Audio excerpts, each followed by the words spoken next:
समाअत थी बेल की, हेयरिंग की, कबल गिरफ्तारी बेल प्री अरेस्ट बेल की।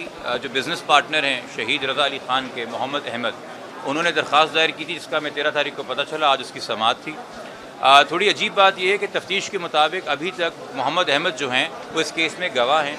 उनका बतौर गवाह जो है 161 का बयान रिकॉर्ड हुआ है। उनको किसी ज़िमनी में अभी तक मुल्ज़िम नामज़द नहीं किया गया, चूँकि आपको पता है कि पहले 2 हफ्ते तो कोई तफ्तीश इस केस की हुई नहीं। नई तफ्तीशी टीम तो अब काम करना शुरू कर रही है। हमने जब यही बात अदालत के सामने रखी कि एक गवाह बेल फाइल करके ख़ुद अपने आप को मुल्ज़िम क्यों ज़बरदस्ती बना रहा है, इसका तो कोई इंटेरोगेशन नहीं हुई है। तो जब इसी पे सवाल किया गया एप्लीकेंट के दरख्वास्त गुजार के वकील से, तो उन्होंने कहा कि जी मुझे इस पर वक्त चाहिए और असिस्ट करने के लिए, इस पहलू को एड्रेस करने के लिए कि कैसे मेरी बेल दरख्वास्त काबिल समाअत है, जो कि उसकी मेंटेनेबिलिटी पे जज साहब ने फिर सवाल उठा दिया। उन्होंने फिर एडजर्नमेंट फ़ाइल की और उन्होंने वक्त मांगा, जिसके लिए अदालत ने 24 तारीख तक इसको मौखर कर दिया। 24 तारीख को 11:30 बजे इसकी समाअत दोबारा होगी। मगर चूँकि अभी फ़िलहाल अबूरी ज़मानत पे फ़ाइल की है अब मोहम्मद अहमद साहब ने, तो जज साहिबा ने बिल्कुल अपनी ज़िम्मेदारी के तहत उसको उसकी ज़िम्मेदारी का एहसास दिलाया कि तफ्तीश के अंदर, इन्वेस्टिगेशन में बतौर गवाह आपको अब जब भी आईओ साहब बुलाएं और किसी भी जगह के ऊपर बुलाएं पॉइंटेशन के लिए या कहीं और, तो आपने ताउन करना है और तब तक आप शहर से भी बाहर ना जाएं और यही रहें। चूँकि अब आपने ख़ुद बेल फाइल कर दी है तो उसकी भी कुछ रूल्स एंड रेगुलेशंस होते हैं जो आपको कंप्लाई करने पड़ते हैं। बट हमारा मौक़िफ़ यही है कि अगर सारे गवाह सिर्फ गवाही देने के ऊपर डर के मारे बेल फाइल कर देंगे तो आप इन्वेस्टिगेशन ख़राब करेंगे ना, ज़बरदस्ती अपने आप को मुल्ज़िम बना के। तफ्तीश वालों को आपको मुल्ज़िम बना दीजिए, नॉमिनेट करने दीजिए। ठीक है। अच्छा ये बताइए कि आपके साथ कोई आप लोगों की तरफ से किसी किस्म का कोई शक का इजहार किया गया था मोहम्मद अहमद पर? जाहिर ये बिजनेस पार्टनर था, बहुत इख्तलाफात भी हो सकते हैं, कोई और मसला उसने अगर जमानत करवाई तो कोई ना कोई शक तो होगा ना। तो देखिए मेरे ख्याल में अगर किसी के भी घर पुलिस ऐसे आ जाए किसी नौजवान के, तो उसको शायद खदशा हो कि मुझे गिरफ़्तार ना कर लें। मगर मुद्दई का 161 का बयान हुआ है, इनकी वालदा का हुआ है, रज़ा की, उनकी बहन का हुआ है 13 तारीख को, और तीनों ने सिर्फ ये बताया कि कौन कौन से दोस्त हैं जिनके साथ उठना बैठना था, जिनके पास मालूमात होगी। हमने शक के लफ्ज़ का इस्तेमाल नहीं किया, चूँकि एक ब्लाइंड मर्डर है। हम खामखा क्यों खुद किसी के पीछे पड़ते हैं? हम तो पहले दिन से खुद ट्रांसपेरेंसी और फेयरनेस मांग रहे हैं। हम तो खुद कह रहे हैं कि हमारे मुंह में ना ज़बान डालो, ना ज़बरदस्ती हमें बता दो कि ये हुआ था, ये हुआ था। शवाहिद को डिसाइड करने दीजिए। तो ये अहमद भी है, बचपन के इसके 3-4 और दोस्त भी हैं, रात को जिनके साथ खाना खाया था वो भी हैं, जिनसे पूरा दिन फ़ोन पे बात करता रहा वो भी हैं। हमने सबके नाम नंबर दिए, कहते हैं इनसे मालूमात है, इनको पता था उस दिन की रूटीन क्या है। शायद किसी से उसने जिक्र किया हो, मैं कहाँ जा रहा हूँ, किससे मिल रहा हूँ, क्यों परेशान हूँ। तो इसलिए अभी कुछ ऐसी चीज़ आई नहीं। पुलिस ने भी खुद से उसको अभी तक इतने टाइम के अंदर कहीं ज़िमनी में प्रोग्रेस रिपोर्ट में मुल्ज़िम नहीं बनाया। तो जब आप मुल्ज़िम ना हो किसी केस में तो आपकी बेल जो है काबिल समाअत ही नहीं होती, उसको मेरिट्स पे नहीं आर्ग्यू किया जा सकता। अच्छा, जो नई तफ्तीशी टीम है उसकी जो अब तक की परफॉर्मेंस है उससे आप लोग मुतमिन हैं? फ़िलहाल जी तो आप लोगों ने अदम इत्मीनान का इज़हार किया। देखिए फ़िलहाल कम से कम वो डिस्प्यूट नहीं कर रहे मेडिकल बोर्ड की फाइंडिंग्स को, वो डिस्प्यूट नहीं कर रहे जो हमारे खदशात हैं उनको, और जहाँ जहाँ हमने कहा है कि इन्वेस्टिगेशन को तकरीबन फुल प्रूफ करने के लिए, लीगल कंप्लाइंस के लिए सारे प्रॉपर प्रोसीजर्स अपनाए जाएँ, वो कर रहे हैं। अब उनको क्या लीड मिलती है, वो क्या तफ्तीश करते हैं, वो अगेन पुलिस का अपना काम है। हम सिर्फ ये चाहते हैं कि जी जो CCTV लेके आओ उसका फोरेंसिक सही जगह से हो, कोई CDR या जियो फेंसिंग लेके आओ उसको सही तरीके से प्रिक्योर करो, किसी की गवाही ली है तो उसको सही तरीके से प्रिक्योर करो, ताकि कल उसकी एडमिसिबिलिटी पे अदालत में सवाल ना उठे। थैंक यू भाई। ये तक क्या है? यही सवाल का जवाब मैंने अभी दिया है।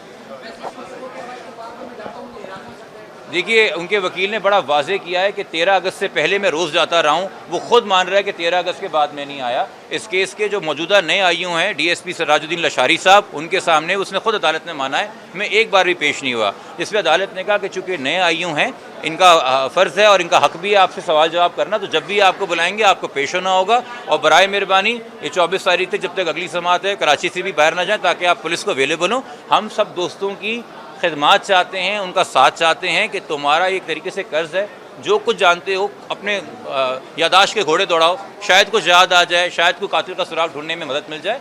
हम चूँकि एक ब्लाइंड मर्डर है, हम ये कह सकते हैं कि मालूमात इसके पास हो सकती हैं। हम फ़िलहाल नहीं कह रहे कि जी फ़लाने पे शक है इसको पकड़ लें, इसको गिरफ़्तार कर लें। जी जो मैंने तफसीली गुफ्तगू आप लोगों के साथ की थी कुछ दिन पहले, इनके घर के ऊपर प्रेस कॉन्फ्रेंस की थी, जिसमें हमने पिछली तफ्तीशी टीम के कारनामे आपको बताए थे और जराइम बताए थे।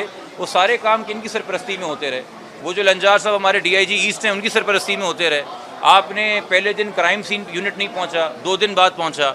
2 दिन पहले जो सारा मीडिया था, किसी को यहाँ पे बताएगा सहाफ़ी 29 तारीख को 30 तारीख को किसी ने होस्टर देखा, तो वो होस्टर 31 तारीख को कैसे नाजिल हो गया? यानी कि जुर्म होने के बाद एक्टिव क्राइम सीन को आपने मैनिपुलेट किया, उसके बाद आपने उस जगह को आग लगा दी। किसी का अगर कोई डीएनए मिल जाता तो वो भी ना मिले, वो भी डीआईजी इसकी सरपरस्ती के अंदर हुआ।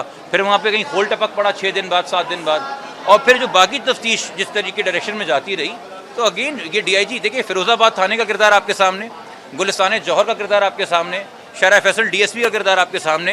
ये 3 थाने हैं, ये तीनों थाने एक डीआईजी के अंडर आते हैं, ठीक है जी।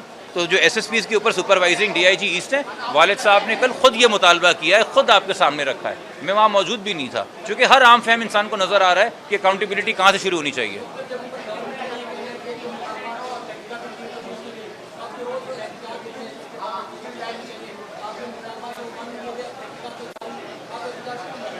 देखिए, एहतजाज कराची के नौजवान कर रहे हैं, जो कि उनको सवाल का जवाब नहीं मिला। तहकीकाती टीम हमारे सवाल का जवाब थोड़ी है। कातिल कौन है, क्यों बचाया गया, कब पकड़ा जाएगा, उसके साथ कौन कौन शामिल है, सज़ा दी जाएगी कि नहीं दी जाएगी, और सबसे ज़रूरी जिंदा पकड़ा जाएगा कि नहीं। ये एक बहुत बुरी रिवायत है कराची के अंदर और पाकिस्तान के अंदर, ख़ासतौर पे बहुत ज़्यादा पंजाब में भी फैल गई है कि आप कोई भी बंदा सामने पकड़ के लाश दिखा देते हैं और बोल देते हैं जी ये आपका कातिल था, ये आपका मुलजिम था।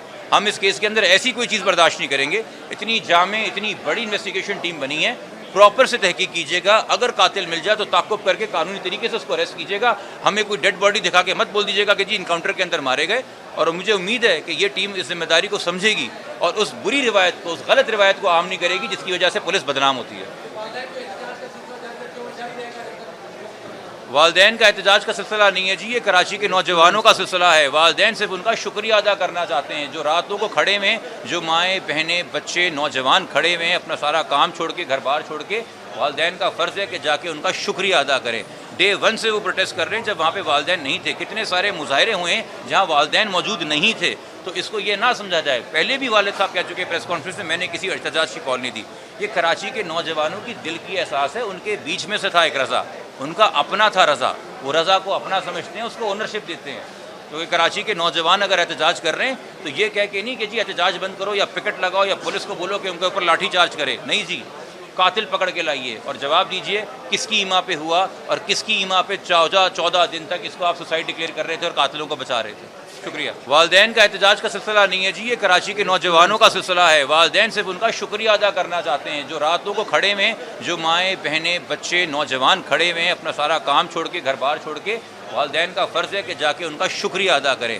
डे 1 से वो प्रोटेस्ट कर रहे हैं जब वहाँ पे वालदैन नहीं थे। कितने सारे मुजाहरे हुए हैं जहाँ वालदैन मौजूद नहीं थे। तो इसको ये ना समझा जाए, पहले भी वालिद साहब कह चुके प्रेस कॉन्फ्रेंस में, मैंने किसी एहतजाज की कॉल नहीं दी।